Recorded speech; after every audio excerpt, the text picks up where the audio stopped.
अभी कुछ सालों पहले एक स्टडी हुआ था रिसर्च जिसको बोलते थे 95/5। इसका मतलब क्या है बेसिकली? इसका मतलब है कि only 5% of population will ever succeed in creating a life of financial freedom and rest of them the other 95 will struggle their entire life. ये उस स्टडी का नतीजा था। अभी जब मैंने सोचा इसके ऊपर ऐसा क्यों होता होगा, तो हर एक आदमी के पास टाइम और एनर्जी जो है वो सेम है, सबके पास 24 घंटे ही है सभी के पास। लेकिन उसमें से 8 घंटे गए सोने के लिए, 4 घंटे गए खाने पीने तैयार होने के लिए, 4 घंटे गए ट्रैवल में, एंटरटेनमेंट में, गप्पे मारने में, तो बच गए 8 घंटे। तो ये 8 घंटे और जो भी एनर्जी बची है वो पूरी तरह से अपग्रेडेशन के लिए इस्तेमाल होती है क्या? तो नहीं होती। क्यों नहीं होती? क्योंकि कभी कभी फिजिकल डिस्कम्फर्ट है, कभी कभी साइकोलॉजिकल डिस्कम्फर्ट है, ये आते हैं। जैसे पेन, फीवर, स्वेलिंग है, अपने जो फिजिकल डिस्कम्फर्ट है, या फिर फ्रस्ट्रेशन, डिसअपॉइंटमेंट हो गया, एंजाइटी हो गई, डिप्रेशन हो गई। इन पर्टिकुलर डिस्कम्फर्ट की वजह से हमारा पूरा टाइम और एनर्जी हमारे अपग्रेडेशन के लगता नहीं।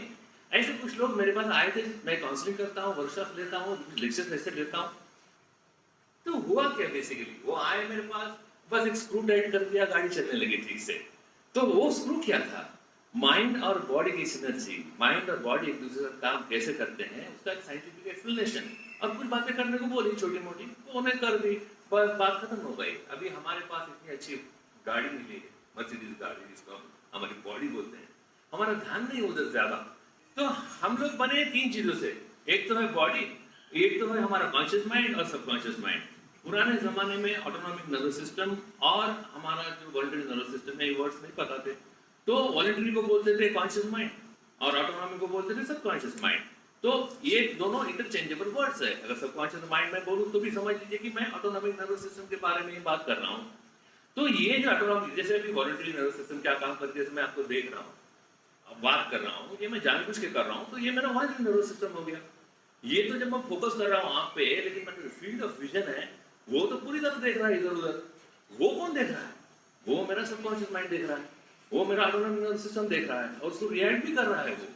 तो आपके अंदर और मेरे अंदर जो दिख रहा है, समझ रहा है, उससे हजारों पट ज्यादा बातें चल रही हैं, हमको पता भी नहीं, कोई डिस्कम्फर्ट नहीं। तो पता तो ये चलेगा कि सर के बाल से लेके तो पांव के नाखून तक हमारे शरीर में हजारों रिफ्लेक्सेस चल रहे हैं। हमारा पिपिल भी कम ज्यादा छोटा बड़ा हो रहा है हमारे पीठ पीछे। ये सभी रिफ्लेक्सेस चल रहे हैं, इतने सारे हजारों रिफ्लेक्सेस हैं। हार्ट का होगा, रेस्पिरेशन का होगा, ब्लड प्रेशर का होगा, डाइजेशन का होगा, पेरिसल्टिस होगा, ये सब हो गए। लेकिन ये सारे के सारे छोटे मोटे जो ट्यून्स है, समझ लो कि हाथ में काम करने वाले, उनके बॉस है दो अलग। उनके बॉस है एक तो पैरासिम्पैथेटिक और दूसरा है सिंपैथेटिक। ये भी बाय रिफ्लेक्स से चालू होते हैं। ये जब चालू होते हैं तो उनके हिसाब से ही टॉप टू बॉटम हर एक रिफ्लेक्स उनके हिसाब से चलेगा। जैसे कि जब पैरासिम्पैथेटिक चालू है तो रिलैक्सेशन एंड डाइजेशन रिस्पांस और होमियोस्टेसिस होगा, यानी हर एक रिफ्लेक्स जो ऊपर से नीचे तक है वो शांति से चलेगा, मिनिमम पॉसिबल एनर्जी में चलेगा और मैक्सिमम पॉसिबल आउटपुट देगा वो, और सेल्फ हीलिंग भी होगा, होमियोस्टेसिस भी होगा। तो इट इज एक्सपेक्टेड कि ये ज्यादा से ज्यादा देर चले। और दूसरी सिस्टम है, दूसरा एक बॉस है, वो कभी कभी काम में आएगा, जब भी कोई खतरा लगेगा, जब भी कोई डेंजर लगेगा तो वो आएगा काम में। तो उस टाइम पैरासिम्पैथेटिक को बाजू को बैठना पड़ेगा, सिंपैथेटिक विल टेक ओवर, और सारे के सारे रिफ्लेक्सेस अलग ढंग से चलेंगे। वो ज्यादा से ज्यादा एनर्जी प्रोड्यूस करेंगे, वो डिस्कम्फर्ट प्रोड्यूस करेंगे। अभी ये चीज इट इज एक्सपेक्टेड कि भाई कभी कभी चले, जैसे कि 24 में से 1 आधा घंटा चले तो ठीक है, कोई प्रॉब्लम नहीं है, बाकी 23 घंटा चलेगा पैरासिम्पैथेटिक। लेकिन हमारा जो भी स्टडी हुआ, उस स्टडी से ये बाहर निकली बात कि हमारा सिंपैथेटिक ज्यादा चल रहा है, हमारा सिंपैथेटिक ज्यादा चल रहा है, सिंपैथेटिक ओवर ड्राइव हो रहा है, और उसकी वजह से टॉप टू बॉटम क्या क्या डिसीज हो रहे हैं, नाम गिने तो परेशान हो जाएगा आदमी। Migraine, abnormal blood pressure, alopecia, chronic fatigue syndrome, anxiety, migraine, Crohn's disease, ऊपर से लेके नीचे तक, हार्ट अटैक भी, और जो स्ट्रोक हो रहा है वो भी, ये सारी की सारी चीजें हम बोल रहे हैं इंडिया डायबिटीज का हब हो रहा है। इधर ध्यान नहीं दिया हमने कभी कि जो सिंपैथेटिक ओवर ड्राइव है उससे ग्लूकागॉन बढ़ेगा, इंसुलिन कम होगा, शुगर डिग्रेड होगी, इंसुलिन रेजिस्टेंस बढ़ने वाला है। तो ये भी एक्चुअली उसी का है परिणाम। हम लोग सोचते हैं हमेशा कि एंगर एक फिजियोलॉजिकल चीज है क्योंकि हर घर में देखी जाती है। ऐसा जरूरी नहीं है कि हर घर में देखी जाए फिर भी फिजियोलॉजिकल हो, नेचुरल हो, ऐसा नहीं है। एक्चुअली में fear is physiological and that anger is pathological. Fear converts into anger due to sympathetic overdrive. अभी इसीलिए मैंने टॉपिक के हेडिंग में टाइटल में भी लिख दिया एंगर. किसी को लगता है एंगर क्यों लिखा? एंगर थोड़ी डिसीज है, एंगर भी पैथोलॉजिकल है. अभी आप इसको देखेंगे खुद के साथ ताड़ के, तो एक छोटा सा एग्जांपल लेके समझ लेंगे हम.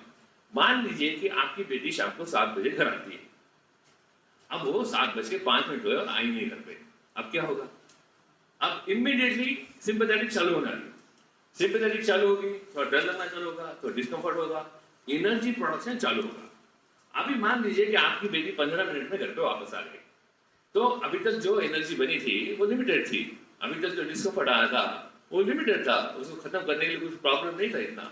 तो अभी क्या होगा? आदमी उस बेटी को गले लगा लेगा, बोलेगा अरे वाह वाह वाह, बरं झालं तू आली, आता माझा जीव भांड्यात पडला, एकदम म्हणजे शांत वाटलं, कुठे गेली होती तू, वगैरह वगैरह गप्पा टप्पा हे ते. अभी यही लड़की मान लीजिए अब 1 घंटे के बाद आती है, फिर क्या होगा?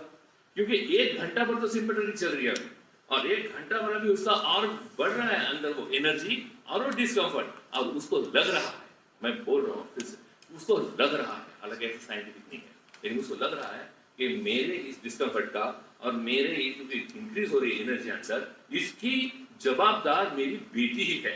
तो उसका क्या होने वाला है? क्योंकि कोई भी चीज जो अंदर भरी हुई है उसको तो निकालना ही पड़ेगा, भले वो पेशाब हो, भले वो लैट्रिन हो, वो तो निकालना ही पड़ेगा. तो एनर्जी भी निकालनी तो पड़ेगी, और उसका रीजन भी क्या है सामने? रीजन कौन है? एनर्जी बढ़ने का रीजन मेरी बेटी है. उसका लेट आ रहा है, एक्चुअली में वो नहीं है, साइंटिफिक नहीं है, लेकिन उसको लग रहा है, तो वो निकलेगा बाहर. वो निकल के फिर वो एंगर हो जाएगा, वो एंगर होगा और फिर बहुत चिल्लम चिल्ली होगी, कुछ खरीद खराब सुनाई देगा आदमी उस लड़की को. अब यही चीज मान लो 2 घंटे के बाद आती लड़की, अब क्या होगा?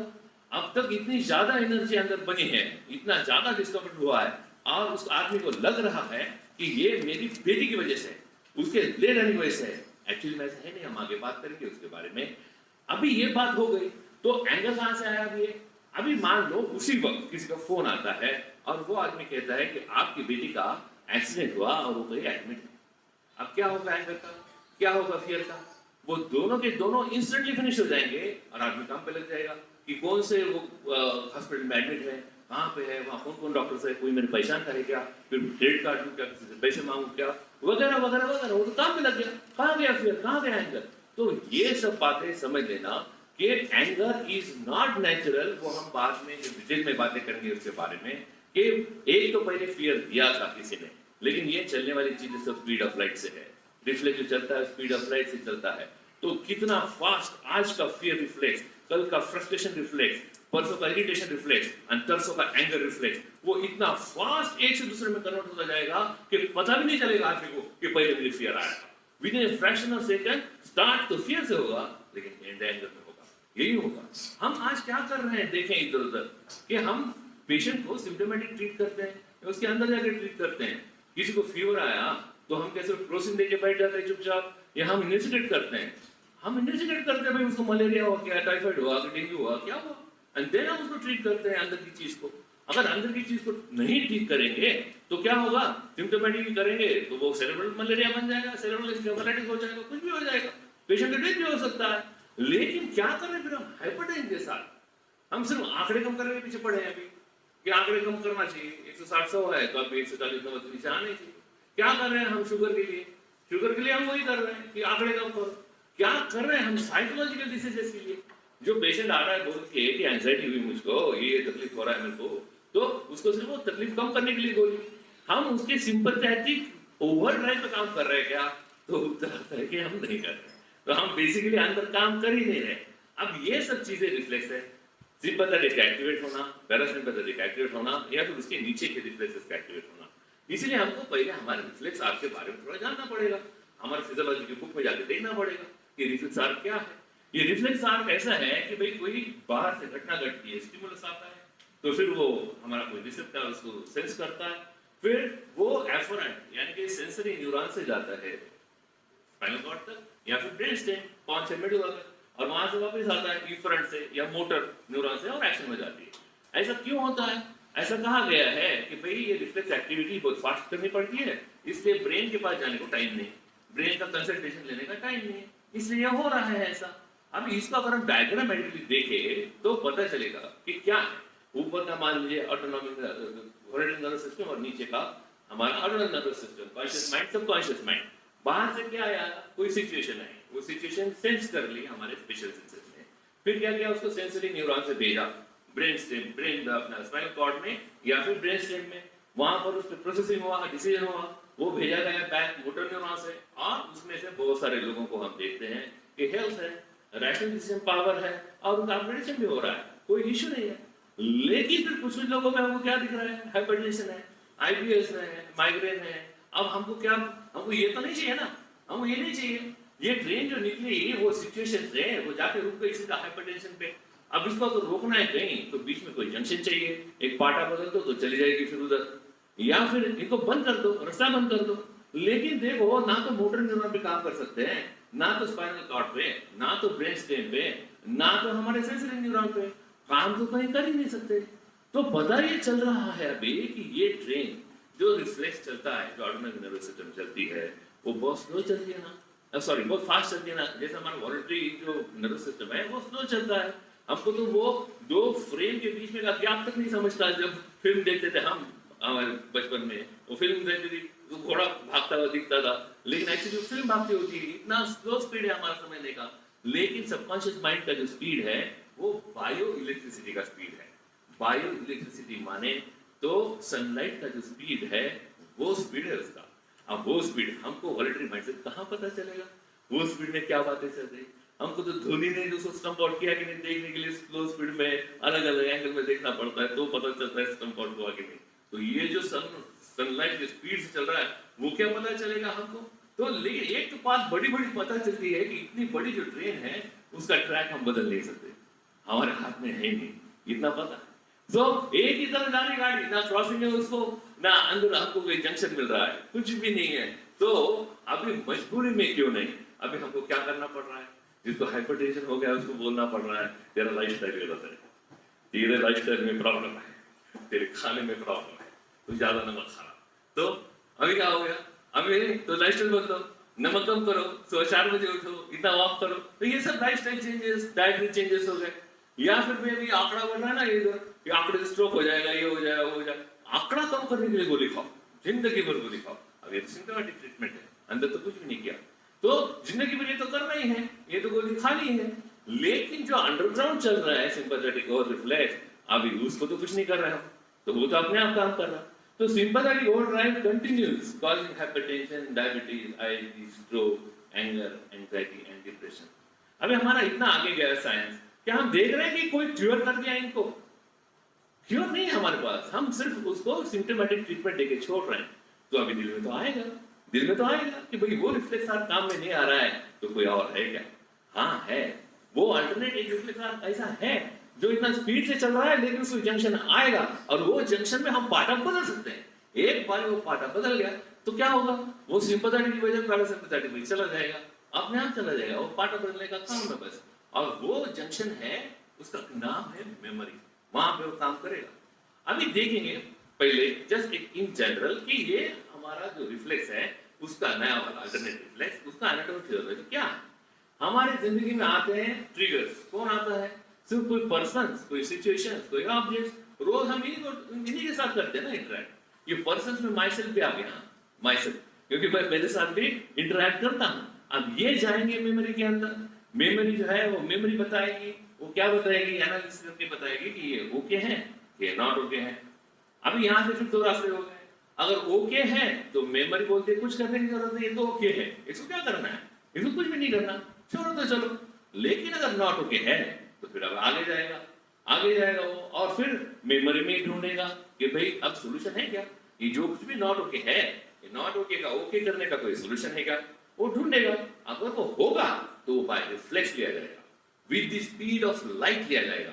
अगर वो करेक्ट है तो स्पीड ऑफ लाइट से लिया जाएगा, आपको पता भी नहीं चलेगा, आपको पता भी नहीं चलेगा। आप गाड़ी चलाते हैं, लाल लाइट लगता है, ब्रेक दबाते हैं, आपको पता थोड़ी चलता है, पता भी नहीं चलेगा, क्योंकि सिचुएशन नॉट हो गया आई और उसका सॉल्यूशन भी था अंदर, सही सॉल्यूशन वो ले लिया गया, आपको पता भी नहीं चला। लेकिन मान लीजिए सॉल्यूशन नहीं है अंदर, अभी अंदर सॉल्यूशन नहीं है, सिचुएशन समझ गई कि नॉट ओके है, अब हेल्प लगेगी, एनर्जी लगेगी, दोनों लगने वाला है। क्योंकि उसको हेल्प तो लगेगी अभी कॉन्शियस माइंड की, कि भी उसने सोच विचार करना, मेरे को तो लग रहा है नॉट ओके, अब उसने सोच विचार करना ये नॉट ओके को ओके कैसा करना है, अब उसको सोच विचार करना पड़ेगा। तो उसके लिए और फिर जो भी काम करना पड़ेगा उसके लिए जो एनर्जी लगेगी उसके लिए वो क्या करेगा, पहले तो सिंपैथेटिक एक्टिविटी कर देगा। सिंपैथेटिक एक्टिविटी हो गई अभी, इससे क्या होगा, एनर्जी भी प्रोड्यूस होगी और डिस्कम्फर्ट भी प्रोड्यूस होगा। अब वो डिस्कम्फर्ट जो है वो डिस्कम्फर्ट दो किस्म के हैं अपने शरीर में जो होते हैं, उसके बारे में थोड़ी देर से बात करेंगे। ये एक तो डिस्कम्फर्ट होगा लोकलाइज, या दो बनाएगा डिफ्यूज। अभी देखिए वो उसको डिस्कम्फर्ट ही क्यों बनाना, डिस्कम्फर्ट माने क्या, दुखद संवेदना। देखो कंफर्ट है क्या, सुखद संवेदना, कंफर्ट में आते, लेकिन डिस्कम्फर्ट है दुखद संवेदना। अभी सबकॉन्शियस माइंड को दुखद ही क्यों बनानी है, अभी कॉन्शियस माइंड के काम कर रहा है, वो काम कर रहा है, वो फिर बिजी है या वो सोया हुआ है, तो उसका ध्यान मलमल का रुमाल डालने से ऐसा बोल के थोड़ी आएगा, ऐसा तो आएगा नहीं ना। अगर सचिन को कुछ बताना है, वो सोया हुआ है, कुछ नाटक भी हुआ है, तो उसको दुखद ही संवेदना बनानी पड़ेगी, उसके अलावा वो उधर देखेगा ही नहीं कि उस सबकॉन्शियस को कुछ तो भी नॉट हो गया लगा है, तो उसको दुखद संवेदना यानी कि डिस्कम्फर्ट उसको बनाना पड़ेगा। वो बनाने के बाद कॉन्शियस माइंड को पता चलेगा यहां तक जो घटनाएं घट रही हैं ये पूरी तरह से ऑटोनॉमिक नर्वस सिस्टम का हिस्सा है, इसमें कोई भी दखल नहीं दे सकता, ना आप ना मैं, ये कुदरती है, ये नेचुरल है, ये ऐसे ही चलेगा, ये स्पीड ऑफ लाइट से चलेगा, आप कुछ भी नहीं कर सकते इसको, ऐसे ही चलेगा। अब जब डिस्कम्फर्ट बनेगा तब पता चलेगा कॉन्शियस माइंड को कि कुछ तो भी नॉट ओके है, कुछ तो भी नॉट ओके है, फिर वो सोचेगा क्या नॉट ओके है और फिर वो एक्शन लेगा। एक्शन काहे के लिए लेगा, उस नॉट ओके को ओके करने के लिए। ऊपरा ऊपरी तो ऐसा लगेगा कि डिस्कम्फर्ट को खत्म करने के लिए, ये तो ऊपरा ऊपरी हो गया, वो डिस्कम्फर्ट को खत्म करने के लिए कर रहा है, नहीं, उसको सबकॉन्शियस को कुछ तो नॉट ओके लग रहा है, इसलिए उसने डिस्कम्फर्ट बनाया। अब कॉन्शियस माइंड को एक दिया मैसेज कि कुछ तो भी नॉट ओके है, कॉन्शियस माइंड ने काम क्या किया, एक्चुअली में काम करना है नॉट ओके को ओके करना, ना कि वो डिस्कम्फर्ट को खत्म करना। लेकिन ऊपर ऊपर ऐसे दिखता है, प्यास लगी पानी पिया, डिस्कम्फर्ट कम किया, लेकिन एक्चुअली में बॉडी में पानी कम था, वो पूरा कर दिया, तो जो नॉट ओके था वो ओके कर दिया। सो ये बातें हुई। अभी कोई कोई आदमी जान बोलो समझ बूझ के भी, इंटरनेट देख के भी, या टीचर ने गलत पढ़ाया होगा तो भी एक्शन गलत ले सकता है। अब अगर एक्शन सही लेगा तो ठीक है। एक्शन देखिए, आपको अगर सुसु आई है तो उसका सोल्यूशन एक ही है, सुसु करो, बाकी आप 1000 सोल्यूशन ले लो, वो नहीं जाने वाला पेन, वो नॉट ओके सिचुएशन होके होने वाले नहीं। तो पानी पियो, खाना खाओ, कुछ भी करो, कुछ नहीं होने वाला, वही एक एक्शन करनी पड़ेगी। तो एक करेक्ट एक्शन अगर ली तो वो नॉट ओके का ओके हो जाएगा, डिस्कम्फर्ट खत्म हो जाएगा, वो दोनों होगा। तो जैसे ही ओके लिया, मान लीजिए ओके एक करेक्ट सोल्यूशन लिया, तो नॉट ओके सिचुएशन कन्वर्ट हो जाएगी ओके सिचुएशन में, और फिर जो भी एक्शन लिया वो चली जाएगी मेमोरी में, वो चली जाएगी मेमोरी में, वो मेमोरी में आके बैठ जाएगी, अगले बारी बारी रिफ्लेक्स ढूंढी जाएगी, अगले बारी आपको कॉन्शियस माइंड को तकलीफ देने का जरूरत नहीं है, वो सबकॉन्शियस माइंड ऑटोनॉमिक सिस्टम उसके लेवल से, स्पीड ऑफ लाइट से वो ले लेगी। लेकिन अगर गलत लिया डिसीजन, गलत लिया, तो प्रॉब्लम क्या है, प्रॉब्लम तो वैसे के वैसे ही रहा, नॉट ओके सिचुएशन तो बनी ही नहीं, ओके हुई नहीं वो, और फिर उसकी वजह से हुआ ये कि जो मेमोरी है वो तो वैसे ही बन रही है फिर अभी, कि ये चीज नॉट ओके है, नॉट ओके है, नॉट ओके, अब उसको तो बनाना ही पड़ेगा कंटिन्यूअसली, डिस्कम्फर्ट डिस्कम्फर्ट डिस्कम्फर्ट, वो ढूंढ रहा है, क्या करूं मैं, लेकिन जब तक वो करेक्ट नहीं लेगा कोई भी एक्शन, कोई भी सॉल्यूशन, तब तक ना तो वो चीज नॉट ओके की ओके होने वाली है, ना तो उसका डिस्कम्फर्ट खत्म होने वाला है। अब मैं आपको जरा समझा के बताऊं, let's go to the animal planet. अभी अपन आए हैं उधर से ही, जंगल से ही आए, लेकिन अभी काफी चीजें हम भूल चुके हैं। तो एक छोटा सा वीडियो पहले देखिए, उस हिरन को पता है कि उसके सामने शेर बैठा हुआ है, तो देखेंगे उसकी एक्शन क्या चल रही है।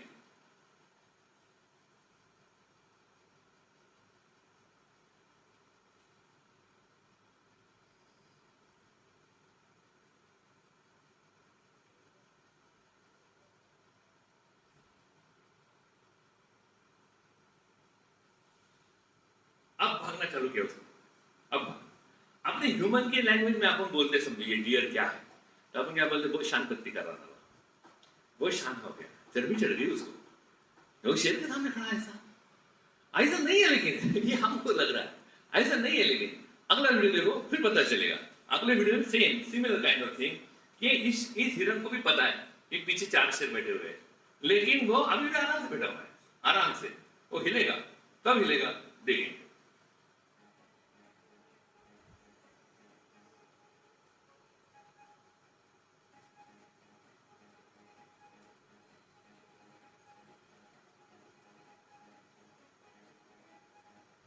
तो सही वक्त में सिंपैथेटिक चालू होना, सही एनर्जी का इस्तेमाल होना, इसीलिए वो टाइम बहुत जरूरी है। अगर यही काम उसने 2 मिनट पहले चालू किया होता तो उसकी एनर्जी उधर वेस्ट हुई रहती, पकड़ा जाता, वो पकड़ जाता।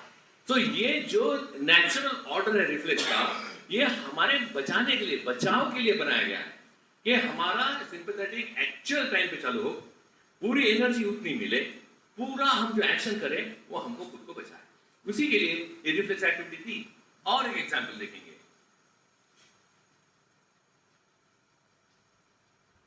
अब ये सारी एनर्जी कहां से आई? सही समय पे सिंपैथेटिक चालू हुई, इसलिए ऑर्डर नहीं हुआ उसका, इसलिए। अब आदमी है कोई हमारे में वैसे जो ऐसा करते हैं, जैसे यहां पे दिख रहा है हमको ह्यूमन है,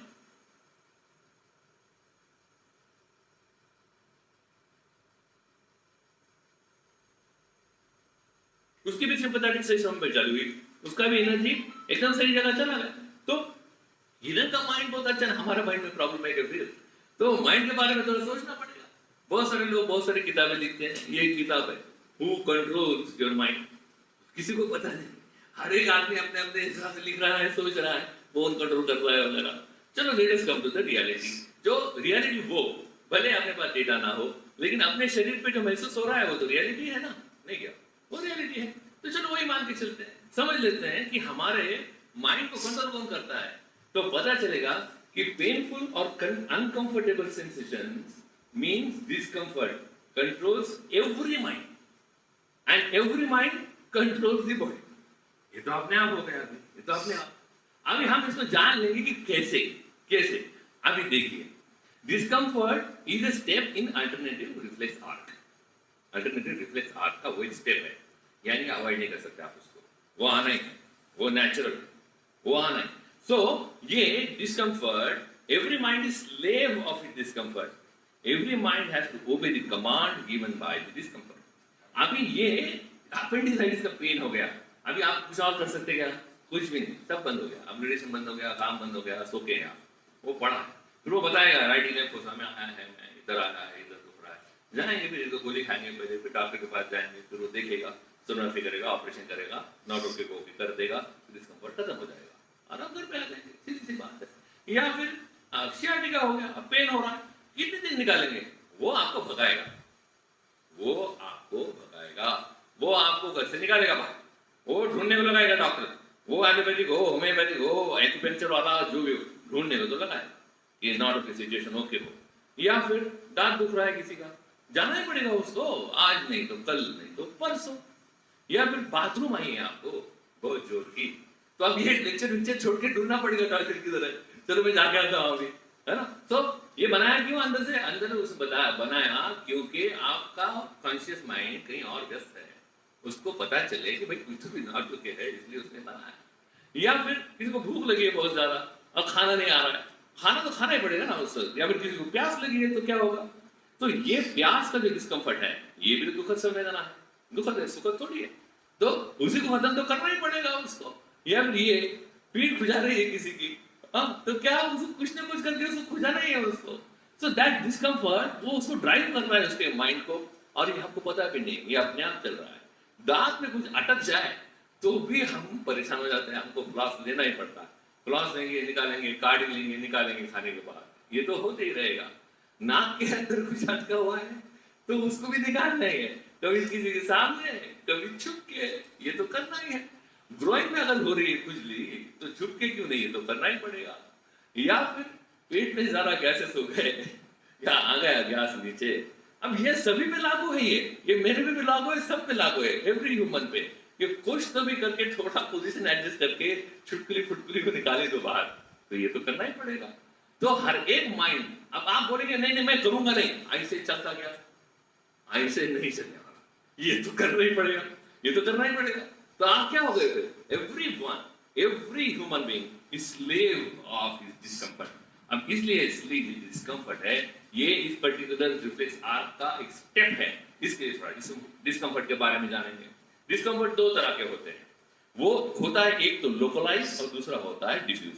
इन दोनों के बारे में थोड़ा सा डीप में जानेंगे।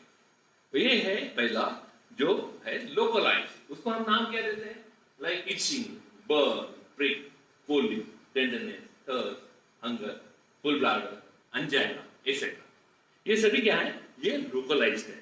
अभी देखिए पहली बात लोकेशन, दूसरी बात कैरेक्टर, तीसरी बात इंटेंसिटी। तो ये जो डिस्कम्फर्ट है, ये डिस्कम्फर्ट का, इस डिस्कम्फर्ट का लोकेशन होगा जहां पे एक्शन करनी है। ये डिस्कम्फर्ट का लोकेशन होगा जहां पे एक्शन करनी है। यानी कि सबकॉन्शियस माइंड एक्चुअली में ये आइडिया दे रहा है कॉन्शियस माइंड को। पहले तो डिस्कम्फर्ट बनाया तो पहला आइडिया ये दे दिया कि समथिंग इज नॉट ओके। फिर उसके लोकेशन, कैरेक्टर और इंटेंसिटी से बता रहा है कि एक्चुअली में कहां पे काम करना है और कितना जल्दी काम करना है। तो अगर आपको ब्लैडर फुल हो गया तो डिस्कम्फर्ट ब्लैडर की जगह पे ही आएगा, लोकेशन वही होगा। लोकेशन उस जो उसका कैरेक्टर है वो कैरेक्टर होगा exactly opposite to the expected action. यानी कि अगर हमको ब्लैडर को डिफ्लेट करना है तो ब्लैडर इन्फ्लेशन का सेंसेशन बनेगा। अगर ब्लैडर खाली करना है तो ब्लैडर भरा हुआ है, ये सेंसेशन बनाया जाएगा। और तीसरा उसकी इंटेंसिटी जो है, अगर मान लो अर्जेंसी ज्यादा नहीं है तो उसकी इंटेंसिटी कम रहेगी, लेकिन अर्जेंसी अगर ज्यादा है तो उसकी इंटेंसिटी बढ़ेगी। अभी थोड़ा समझ के लेते हैं। मान लीजिए कि आपके शरीर को पानी चाहिए, आपके शरीर में पानी आएगा कहां से, यहां से आएगा, तो यहां पे गीला महसूस होना जरूरी है। तो ये बताने के लिए कॉन्शियस माइंड को कि पानी पीना जरूरी है, ये एक्शन बताने के लिए डिस्कम्फर्ट बनाया जाएगा यहीं पे, गीले के उल्टा वो बनाया जाएगा सूखा, और इंटेंसिटी होगी डिपेंडिंग अपॉन द अर्जेंसी। आपके हाथ में बर्न हो गया तो उसको क्या चाहिए, ठंडा हवा, तो बनाएगा वहीं पे। और ठंडा हवा चाहिए इसके लिए उसको उल्टा बनाएगा, गरम गरम बनाएगा। फिर 5 मिनट समझ जाएगा, बर्न हो गया, चलो पानी में उंगली डुबाओ, ये तो होने वाला। आपके पैर, आपके इधर कांटा चुभ गया तो एक्चुअली एक्सपेक्टेड एक्शन क्या है, पुल आउट, तो प्रिक इन का सेंसेशन बनाएगा। तो एग्जैक्टली अपोजिट सेंसेशन बनाएगा, उसी जगह पे बनाएगा, and depending upon the intensity बनाएगा। अभी इसकी वजह से क्या होता है कि वो बेसिकली सबकॉन्शियस माइंड आइडिया दे रहा है कॉन्शियस माइंड को, सभी आइडिया दे रहा है, डिस्कम्फर्ट देके बता रहा है कुछ तो भी ना तो क्या है, ये पहली बात। और दूसरी बात बता रहा है कि भाई क्या करना है तेरे को, एक्शन क्या एक्सपेक्टेड है, और इसी वजह से तो एक्शन ले रहा है। तो द इंटेंसिटी जो है, जब तक आप करेक्ट एक्शन नहीं लेते तब तक बढ़ती जाती है, लेकिन यहाँ पे चांस बहुत कम है, क्योंकि कॉन्शियस को पता चल रहा ओके नॉट ओके क्या है, और वो पता चलने की वजह से वो बहुत इजीली वो फाइंड आउट कर लेता है।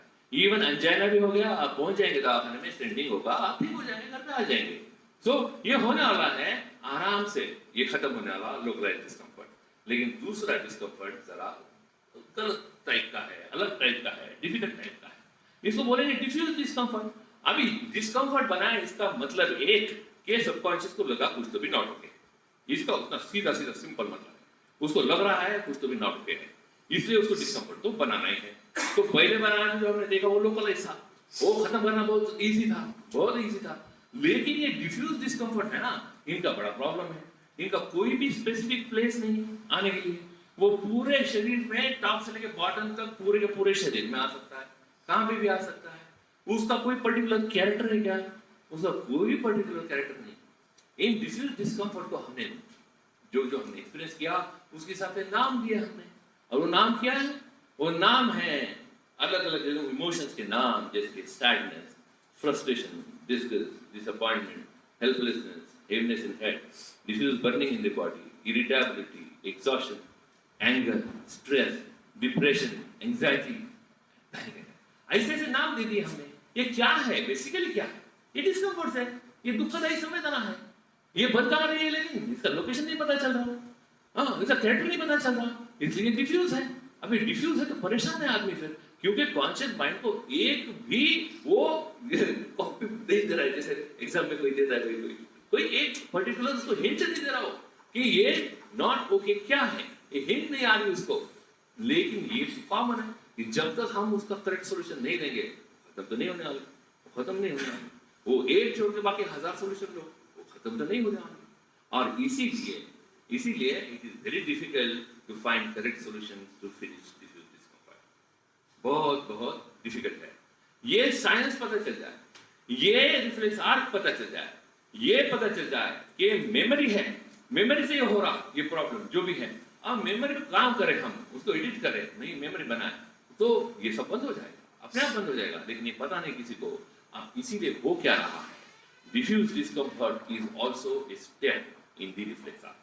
वो अल्टरनेटिव का रिफ्लेक्स आर्क है, यानी कि अपने हाथ में नहीं, वो अपने हाथ के बाहर की चीज है, कंप्लीट वो नेचर की चीज है। उसको हम ना एडिट कर सकते, ना स्टार्ट कर सकते, ना रोक सकते, वो तो ऐसे ही होने वाला है। तो ये बात ऐसी है, समझ लेना कि आपका अपेंडिक्स का दर्द तो क्या होगा, यूरिनरी कोलिक का दर्द तो क्या होगा, क्योंकि मैंने सहा है, एंग्जाइटी, डिप्रेशन, पैनिक अटैक्स मैंने सहे हैं।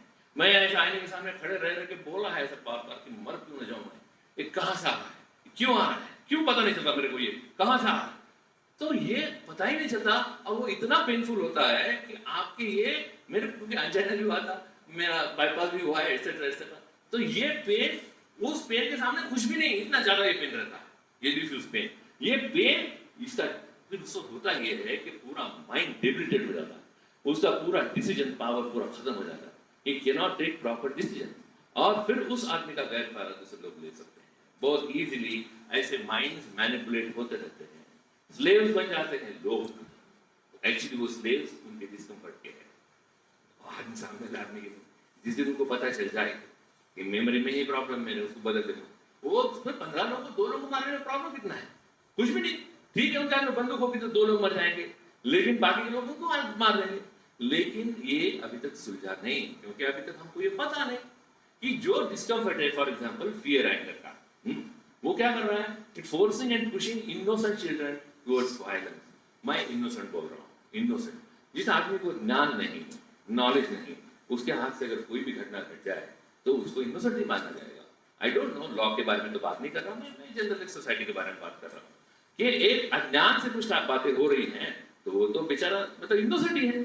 अभी ये बच्चा समझ लीजिए, ये बच्चा है सचिन, मान लो पिताजी ने बोला कुछ काम, पिताजी बोले एक ऐसा सिगरेट लेकर मेरे लिए, मतलब अभ्यास करायचा, माझा ऐकत नाही तू, माझा ऐकत नाही तू, त्या अंधारा कोणी टाकतो तुला आता, तिथे जिथं भूता असतात खाऊन टाकते तुला ते, आणि डालते मेरे को समझा। अब मैं डरा हुआ, मैं छोटा, मैं डर रहा हूँ, मेरी सिम्पटरी चालू हो गई, मेरा एनर्जी मेरा अंदर बढ़ रहा है, बढ़ रहा है, बढ़ रहा है। 10 मिनट के बाद उन्होंने निकाला बाहर और लास्ट सिगरेट लेगा, मैं जाकर सिगरेट ला के दिया। लेकिन एनर्जी का करूँ क्या, जो एनर्जी बन गई बॉडी में उसका क्या करूं मैं, उसको तो निकालना ही पड़ेगा ना। तो फिर मेरे से कोई तो छोटा देख के करना पड़ेगा, मेरे से कोई तो छोटा देख के इंस्टेंटली वो पूरा एनर्जी उस पर निकाल लेंगे। मॉब जमेगा तो पावरफुल होगा आदमी, तो वो निकालेगा किसी पे, उसको पता नहीं बेचारे को कहां से आ रहा है वो एंगर, उसको पता नहीं कहां से आ रहा है वो फियर, वो इंटर कन्वर्टिबल है। Fear and anger they are interconvertible, जितना ज्यादा फियर उतना ज्यादा एंगर। तो ये आता है, जैसे उससे कम दिखा सामने वाले का पावर, बस हो गई खत्म। तो दूसरे अलग अलग नाम दिए हमने उनको, क्या है, restlessness, forcing and pushing innocent people towards addiction. तो जो जो भी है ये डिस्कम्फर्ट, डिफ्यूज डिस्कम्फर्ट, उसका कोई तो बोल दिया भाई इलाज है, भाई स्मोक कर ले, दारू पी ले, वो तो केमिकल ही है, वो केमिकल है तो थोड़ी देर के लिए कम हो जाता है वो, and then people become addict. फिर ये जो है, ये तो एडिक्शन बहुत बड़ा है, ये एडिक्शन है। लोग पूछते हैं तो पेपर पढ़ते हैं, मतलब हंसते भी है, अरे घर में इतने करोड़ों क्या जमा करके रखा, पागल है क्या आदमी, क्यों बनाया, आपको पता नहीं वो उसमें कौन सी चीज नहीं बनाया, वो उसमें अंदर कुछ डिस्कम्फर्ट बन रहा है, उसको खत्म करने के लिए उसको करना, वो एडिक्ट हो गया और पता भी नहीं चला किसी को। Diffuse discomfort of depression, forcing and pushing innocent people, अज्ञानी पीपल जिनको नहीं पता, वो कहाँ फोर्स कर रहा है, टुवर्ड्स सेल्फ डिस्ट्रक्शन। फिर क्या करेगा ये आदमी, हाँ ये आदमी तकलीफ हो गई तो क्या करेगा, सबसे पहले सेल्फ हेल्प बुक्स ढूंढेगा जाके दुकान में कि मेरे को कहाँ मिलेंगे सेल्फ हेल्प बुक्स, वो पढ़ेगा, कुछ फर्क नहीं पड़ेगा, वो वैसे रहेगा।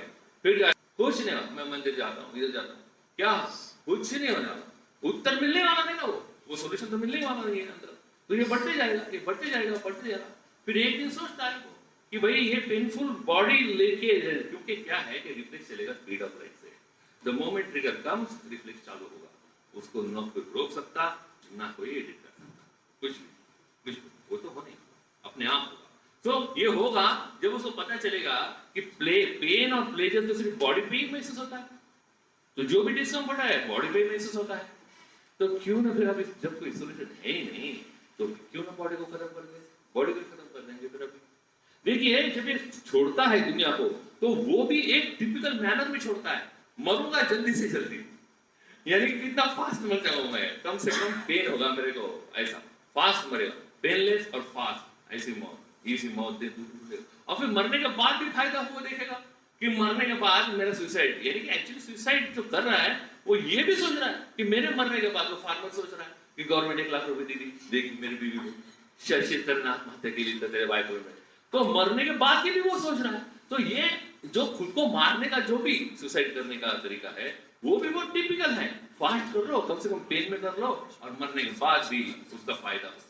Diffuse discomforts of disappointment are forcing and pushing innocent people towards relationships. ये सब innocent है जब तक उनको पता नहीं चलता कि exactly हो क्या रहा है। ये पता नहीं अभी इनको, इन दोनों को, कि ये आ कहाँ से रहा है, ये discomfort। वो एक दूसरे को समझ रहे हैं कि जिम्मेदार है ये, जिम्मेदार है वो, और उनको ही खत्म करने की चल रही है कोशिश। Diffuse discomfort of irritation is forcing and pushing innocent people towards committing crimes. क्योंकि वो जो डिसअपॉइंटमेंट था वो धीरे धीरे रोज अगर बढ़ता गया, अब वो इरिटेशन में कन्वर्ट होने वाला, वो इरिटेशन में कन्वर्ट होगा। अभी तक उसको ये मिसअंडरस्टैंडिंग है कि ये मेरी बीवी की वजह से ही हो रहा, ये मेरे हस्बैंड की वजह से ही हो रहा, और फिर पेपर में आता है, अब पढ़ते ही, दिल्ली में एक औरत ने उसके हस्बैंड के काट के टुकड़े किए और बाद में उसको डाल दिया एक ड्रम के अंदर, सीमेंट डाल दिया। कोई आदमी है उसने बीवी को मार दिया, काट के टुकड़े कर दिया फ्रिज में। बहुत सीरियस बात है ये कि जब तक उसने मारा था उसके हाथ में नहीं था, उसने मार दिया ऑटोनॉमिक नर्वस सिस्टम के रिफ्लेक्स, वो उसके कंट्रोल में नहीं था, उसके कॉन्शियस माइंड के कंट्रोल में नहीं था। जब उसने मार दिया तब पता चला उसको कि अरे मैंने मार दिया। इतने सारे लोग हैं इंडियन, जो हमारे जो कैद खाने हैं वहां जेल्स में एक सर्वे हुआ तो पता चला कि 95% ऑफ पीपल सिर्फ एक ही गुनाह के लिए अंदर आए, सिर्फ एक, वो कुछ रेगुलर गुनहगार नहीं, और वो गुनाह भी एक ही, वो उन्होंने बताया कि एंगर कंट्रोल नहीं हुआ, इसलिए हुआ। एंगर इतना पैथोलॉजिकल है, इतना पैथोलॉजिकल है, गलत काम करवाता है। ये किसी को पता नहीं कि एक्चुअली में ऐसा क्यों होता है। जब हो गया और फिर बोलते हैं चलो ठीक है अब तो बचना पड़ेगा, क्योंकि बॉडी मिल गई तो आप तो बचना पड़ेगा, आप तो पकड़े जाएंगे तो मैं भी जेल में चला जाऊंगा, और फिर बॉडी के टुकड़े टुकड़े करके फेंकने का सोचते हैं इधर उधर। कोई तो भी एक सीरियल में से आता है, उनको पता वो चलता है कि सीरियल में ऐसा किया था, और वो कर लेते हैं। ये बात समझना बहुत जरूरी है, जब तक वो क्राइम घटता है वो उसके किसी के भी कॉन्शियस के अंडर में नहीं है। वो डिस्कम्फर्ट क्रिएट करना वो सब कॉन्शियस के अंडर है। रेप कर देते हैं लोग, औरतों के बारे में इरिटेशन बढ़ गया अंदर बहुत ज्यादा, औरतें ऐसे करते, औरतें वैसे करते, ऐसा नहीं करना चाहिए, वैसा नहीं करना चाहिए, इनको तो झगड़ा से करना चाहिए, बस कर देता है आदमी, ये भी कर देता है। डिफ्यूज डिस्कम्फर्ट ऑफ फ्रस्ट्रेशन, फिर वो फ्रस्ट्रेशन का भगवान के पास ढूंढते कोई इलाज, फिर जाके क्या करेंगे, फिर वहां जाके करेंगे कुछ हार्मफुल राइचुअल, जैसे कोई टोच के ले रहा है, जैसे ये इतने सारे लोग हैं, कोई भूत प्रेत, कोई जादू टोना भी कर रहा है, कोई वो भगवान के सामने वो भी कर रहा है। अभी ये तो हमने पेपर में पढ़ा, ये पेपर में पढ़ा कि एक आदमी ने 11 लोग उसके एक फैमिली के सभी के साथ एक ही साथ सुसाइड कर लिया। क्यों कर लिया? ये क्योंकि कोई बोलता नहीं, बताता नहीं, कोई भी क्या करते पेपर उठाते पढ़ते, बच्चे ने एग्जामिनेशन में फेल हो गया तो उसने सुसाइड कर लिया। हाँ आजकल के बच्चे खराब हो गए, बंद कर दिया पेपर। अरे उन दोनों के बीच में क्या हुआ सोचो ना, उन दोनों के बीच में और कुछ हुआ होगा ना, उसके फेल होने से लेके सुसाइड तक कुछ तो हुआ है बहुत बड़ा अंदर, जो चेंज किया जा सकता था, जो चेंज किया जा सकता था। मुझे किसी ने पूछा था कि कोई सुसाइड कर रहा है तो तू कितना जल्दी बचा सकता है, मैं बोला उसने फंदा भी डाला होगा, खुद ही नहीं मारी होगी तब तक मैं बचा सकता, क्योंकि मेरे को पता है कि ये आदमी जो सुसाइड कर रहा, इसको उसका डिस्कम्फर्ट खत्म करने का रास्ता नहीं मिल रहा, इसलिए उसने ये फाइनल रास्ता लिया है। उसको जब मैं बोलूंगा कि मेरे पास रास्ता है तो नीचे आ, वो नीचे आ जाएगा। इतना सिंपल है, वो इतना सिंपल है, लेकिन ये पता नहीं हमको चलता, और ये अलग अलग चीजें भी घटती है। नर बड़ी देते थे पहले, तो कोई बांध काम कर रहा है, हाँ भगवान को प्रसन्न करना है तो बड़ी दे दो, बड़ी। तो ये सब बातें खुद से चली आ रही है, ये सब बातें हजारों साल से चली आ रही है।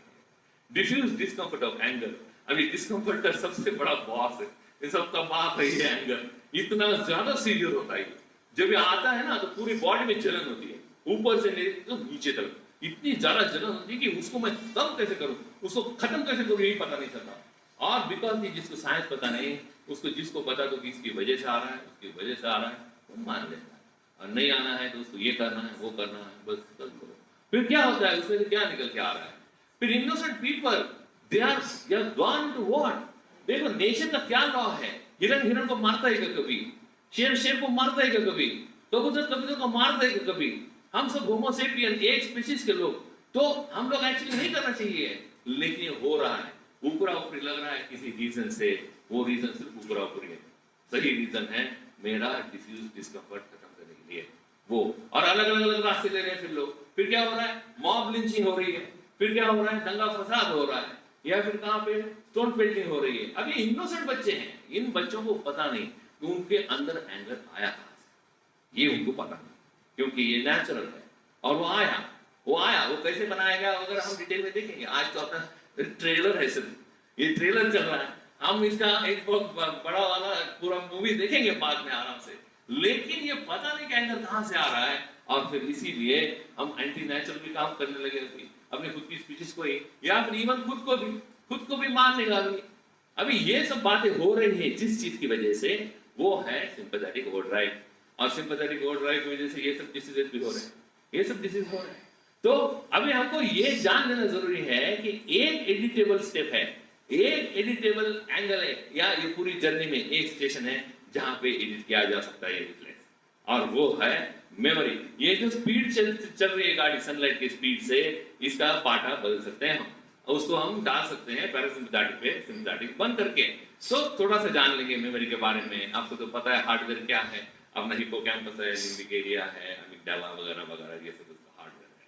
फिर उसके अंदर है क्या, उसके अंदर है डेटा है, उसकी स्पीड क्या है, तो पता चलेगा if human brain were a computer it would perform 38,000 trillion operations per second and can hold about 3,584 terabytes of information in it.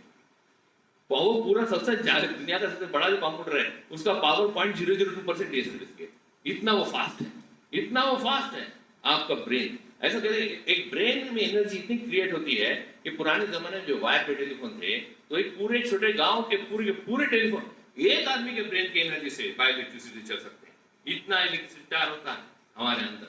तो अभी ये इतने स्पीड से ये चलता कैसे, इसके थोड़े से एग्जांपल्स लेंगे, फिर हम खत्म करने की तरफ जाएंगे। कि चेन अभी मान लीजिए समझिए कोई सिचुएशन है, ये सिचुएशन क्या है, आप जा रहे हैं समृद्धि पे, तो समृद्धि में जा रहे हैं तो अंदर तो जा रहा है, कहाँ, सबकॉन्शियस में, सबकॉन्शियस जाके मेमोरी में जा रहा है।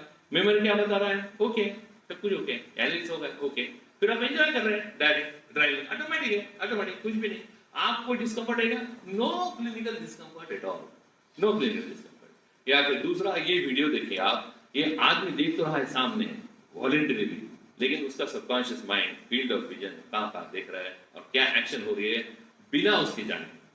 यहाँ मैच शुरू होने से पहले एलिस्टेयर को किसी से बात कर रहे होते हैं, तभी पीछे से खिलाड़ी प्रैक्टिस करते हुए एक शॉट मारता है और गेंद सीधे इस बंदे को लगने वाली होती है, लेकिन तभी एलिस्टेयर को अपनी जबरदस्त स्पीड दिखाते हुए बॉल को कैच कर लेते हैं। अब ये इतनी स्पीड से हो गया, इसमें वॉलंटरी माइंड का 1% भी रोल नहीं है, 0.001% भी रोल नहीं है, ये अपने आप ही हो गया। यानी कि वो आया, इसने पकड़ा, अब ये पूरा की पूरा ऑटोनॉमिक नर्वस सिस्टम का काम, पूरा की पूरा। तो हुआ क्या यहाँ पे, तो रिफ्लेक्स में देखेंगे chain of event during reflex activity, वो क्या हुआ, बॉल कमिंग टुवर्ड्स मी, ये पहला हुआ, एनालिसिस हुआ, नॉट ओके सिचुएशन, सॉल्यूशन ढूंढा गया, कैच द बॉल, सॉल्यूशन मिला। वो सॉल्यूशन क्योंकि वो क्रिकेटर है, आप में रहते तो नहीं कर सकते थे, हमारे पास ना थी मेमोरी उसकी, हमारे पास नहीं थी मेमोरी, उसके पास थी, वो क्रिकेटर था ना, तो सॉल्यूशन मिला कि पकड़ लो। और उसने क्या किया, by reflex with reflection of second उसने पकड़ लिया, उसने पकड़ के क्या किया, उसने पकड़ के नॉट ओके सिचुएशन को ओके कर दिया, खत्म, बात इतनी सी। इसी के लिए रिफ्लेक्सेस बने हैं, ताकि आप एक काम करो, पूरा बंद करो बक्सा, डाल दो अंदर, चलो आगे नया काम, नए काम में हो जाओ मशगूल, उसमें बनाओ सिचुएशन, उसमें बनाओ सॉल्यूशन, डाल दो पीछे, चलो आगे। ऐसा इसीलिए बनाया गया है हमारे अपग्रेडेशन के लिए कि हम रोज न रोज वही चीज पर घिस पिट के नहीं रहे, वो चीज परफेक्ट करके डाल दें अंदर, एक बार डाल दिया अंदर, फिर तो देखने की जरूरत नहीं, वो चलेगा अपने आप, वो चलेगा नेचुरली। और कोई देखते हैं थोड़ा सा फॉर एग्जाम्पल कि एक और not okay situation converted into okay. यहाँ पे दूसरा क्या है, मान लीजिए आप सोए हुए हैं, अब आपका यहाँ वॉलंटरी माइंड कुछ काम नहीं कर रहा, कुछ भी काम नहीं कर रहा, कॉन्शियस माइंड काम नहीं कर रहा, आप सोए, अभी कंटिन्यूसली सबकॉन्शियस माइंड देख रहा है ब्लैडर की तरफ। अभी तक ओके था जब तक वो फुल नहीं था, अब ओके हो, अब फुल हो गया तो क्या हो गया, अब नॉट ओके सिचुएशन बन गई। अभी उसने क्या किया, उसके आगे उसे ढूंढा मेमोरी में, इसका कोई उत्तर नहीं था, उसके पास कोई उत्तर नहीं। एक बाहर वॉलंटरी स्पिरिट भी होता है और गद्दी पे कर देना वो गलत है, नॉट ओके। तो अभी उसको मदद लगेगी किसकी, कॉन्शियस माइंड की। अभी तक सोए थे, थोड़ी एनर्जी भी लगेगी, तो पहले क्या करेगा, वो सिंपैथेटिक चालू कर देगा, एनर्जी बना देगा, फिर एक डिस्कम्फर्ट बनाएगा, और डिस्कम्फर्ट क्या होगा, localise at the place where action is required, suprapubic. फिर बाद में exactly opposite to the character which action is required, जैसे डिफ्लेशन रिक्वायर्ड है तो इन्फ्लेशन, और इंटेंसिटी बताएगा, भाई भाई जल्दी चलो अभी, जल्दी चलो अभी। तो फिर क्या होगा, ये डिस्कम्फर्ट की वजह से आदमी उठेगा, वो आदमी उठेगा, और उठने के बाद क्या होगा, उसको ध्यान में भी आएगा with in fraction of second कि नॉट ओके क्या है, ब्लैडर फुल हो गया ना, तो चलो बाथरूम, चलो जाओ उधर जाओ, फिर क्या, सो जाओ, शांति से सो गए। अभी हुआ क्या, हुआ ये कि नॉट ओके कन्वर्ट हो गई सिचुएशन ओके में, और वो मेमोरी भी बन गई। अभी कैसे सेंसेशन आए तो बाथरूम को जाना ही पड़ता है, और फास्ट जाना पड़ता है बहुत, तो किसी के पाँव को मार लग जाए तो क्या करेगा, फिर यूरिन पॉट रख लेगा उसके बाजू में, उसके बेड के बाजू में, सो उसको जल्दी करने आए। तो ये मेमोरी बन जाएगी तो automatically it will upgrade him और हेल्प हिम। अभी दूसरा सिचुएशन देखते हैं, आप सोए हुए हैं और आपको बुरा ख्वाब आया, आपको नाइटमेयर आया। अब ये नाइटमेयर कहाँ से आता है, ये आपकी मेमोरी में से, आपके जो पुराने कोई भी चीज होगी अंदर मेमोरी होगी कोई भी सिचुएशन की, जिसको आप नॉट ओके से ओके नहीं कर सके, इसलिए तो जिंदा है, इसलिए तो जिंदा है, जिसको नॉट ओके को हम ओके नहीं कर सके कभी तो भी पीछे, और वो अंदर है, कोई भी सिचुएशन वो अंदर है, फिर वो बताने की कोशिश करता है। किसी ने आज तक थॉट को डिफाइन नहीं किया, ड्रीम के बारे में लोग बताते हैं, अभी मैं बता रहा हूं आपको कि डिस्कम्फर्ट डिफाइन करेंगे हम डिस्कम्फर्ट को या थॉट्स को या इवन ड्रीम्स को, these are the ideas given by subconscious mind to conscious mind to tell that something is not okay, that's all। ये उसका डेफिनेशन है, थॉट का डेफिनेशन है। जब सभी ओके होगा तो काहे के थॉट आएंगे, कुछ थॉट नहीं आएगा। तो ये आइडियाज हैं, वो आइडियाज हैं, बताने की कोशिश कर रहा हो ऑन द स्पॉट। सबसे इंपॉर्टेंट है इसके सेंसेशन से काम नहीं चला, कभी तो पुरानी एक आधी चीज हम नॉट ओके करके छोड़ दी ओके ना करके, तो उसका आएगा थॉट तो आते ही रहेंगे जब तक आप उसको ओके नहीं करेंगे, वो आते रहेंगे। तो नाइटमेयर क्यों आया, नाइटमेयर आया इसलिए कि आपकी मेमोरी में कुछ तो भी एक पुराना सिचुएशन है नॉट ओके था, जिसको आप ओके नहीं कर सके, अब उसको बस बताने के लिए आया वो वहां से, उसने मुझे अंदर हो दिया कॉन्शियस माइंड, ए भाई ये रह गया रे, ए भाई ये रह गया रे, इसको ओके कर दे, ये बताने के लिए किया उसने, और कुछ भी नहीं। लेकिन ये साइंस उसको पता नहीं वो क्या करेगा, उसकी मेमोरी में ऑलरेडी वो जो सिचुएशन पहले नॉट ओके थी वो अभी भी नॉट ओके है, वो तो नॉट ओके है, उसको ख्वाब में देखी वो नॉट ओके है, उसको समझ गया नॉट ओके है, अब ये नॉट ओके तो ढूंढ रहा उत्तर, अब उसको पहले नहीं मिला था, अब कहाँ मिलने वाला है, नींद में वो भी नहीं मिला रहा उसको, दूसरों तो नहीं मिलेगा। अब उसको क्या करना है, अभी नॉट ओके सिचुएशन है, एनर्जी बनानी है और कॉन्शियस माइंड को बोलना है नॉट ओके को ओके करो, तो वो सिंपैथेटिक वाले चालू करेगा, और बाद में एट द सेम टाइम वो चालू करेगा एक डिस्कम्फर्ट। लेकिन अब डिस्कम्फर्ट ये बताने के लिए तो देगा कि समथिंग इज नॉट ओके, अब क्या नॉट ओके है उसको भी नहीं समझ रहा, ये किसको नहीं समझ रहा, ये अंदर वाले को नहीं समझ रहा, सबकॉन्शियस माइंड को, क्योंकि उसको ख्वाब आया ना, उसको ख्वाब आया सिर्फ, उसको क्या नॉट ओके कैसे बताऊं मैं कॉन्शियस माइंड को, तो वो बनाता है डिफ्यूज, वो बनाता है डिफ्यूज डिस्कम्फर्ट। उसको सिर्फ इतना बताना होता है समथिंग इज नॉट ओके, क्या नॉट ओके बताने में फेल हो जाता है, कंफ्यूज हो जाता है, क्योंकि उसको खुद को भी पता नहीं कि वो एक्चुअली में क्या नॉट ओके है। अब इससे क्या होगा, इससे होगा उठ तो जाएगा, लेकिन कॉन्शियस माइंड अभी कंफ्यूज हो जाएगा, तो उसको नहीं पता, पहले नहीं हुआ था, बाथरूम आ गई पता चला गया, अभी कंफ्यूज हो गया, वो अभी कंफ्यूज हो गया, वो उठ तो गया नींद में से लेकिन कंफ्यूज हो गया। अब क्या हुआ, अगर उसको ये साइंस मालूम है तो क्या बोलेगा, वो जो नींद में दिखा था ख्वाब में वो भी ओके, चलो छोड़ दो, ये ख्वाब वो भी ओके, लेकिन ये पता नहीं किसी को, तो रात में बैठेगा, कल सुबह पेपर खोलेगा, ढूंढेगा स्वप्न तज्ञ कौन है स्वप्न तज्ञ, जब मला अर्थ सांगे स्वप्नाचा, फिर वो जाएगा उसके पास, वो बताएगा उसको कि आपके फ्यूचर में ये होने वाला है, ये ख्वाब में से ये समझ में आता है। अरे कैसे समझ में आएगा, वो पास्ट पे बेस्ड है वो ख्वाब, लेकिन अब आके अटक गया, इधर अटक गया। अब ये इसमें अटक के वो सोच जा करके परेशान है, रात भर भी दूसरे दिन भी। तो उसने नॉट के सिचुएशन को तो किया नहीं, यानी को अंदर वैसे को वैसे ये मेमोरी पर फिर तकलीफ देगी कल परसों तरसों। तो ये होने के बाद क्या होगा, हमको पता चलेगा कि हमको काम एक ही जगह करना है, और वो है मेमोरी। अब वो मेमोरी पे काम कैसे करेंगे वगैरह वगैरह, थोड़ा लंबा चौड़ा काम है वो सुनने के लिए। उसके लिए एक रैशनल मेमोरी थेरेपी जो मैंने डिवाइस की है, मैंने खुद पे पहले लगाई, मेरे सब प्रॉब्लम खत्म हो गए। फिर गए 15 साल हुए, मैं बहुत सारे पेशेंट पे लगाता हूँ, काउंसलिंग करता हूँ, वर्कशॉप देता हूँ वगैरह वगैरह। ऐसे ऐसे में मेरे पास पोस्ट ग्रेजुएट डॉक्टर्स आने लगे हैं ज्यादा। मेरे पास एक आए ऑप्थेल्मोलॉजिस्ट, रोज के 3 दिन करते हैं कैटरैक्ट, और वो सीढ़ी हो गया, और के 4 सेकंड में वो खत्म भी हो गया, खत्म हो बात। द थिंग इज कि बाकी पता है छोटा सा कुछ तो है नॉलेज जिसमें हम पीछे रह गए, बस उतना नॉलेज है। ये रैशनल मेमोरी थेरेपी हमको समझ गई बात।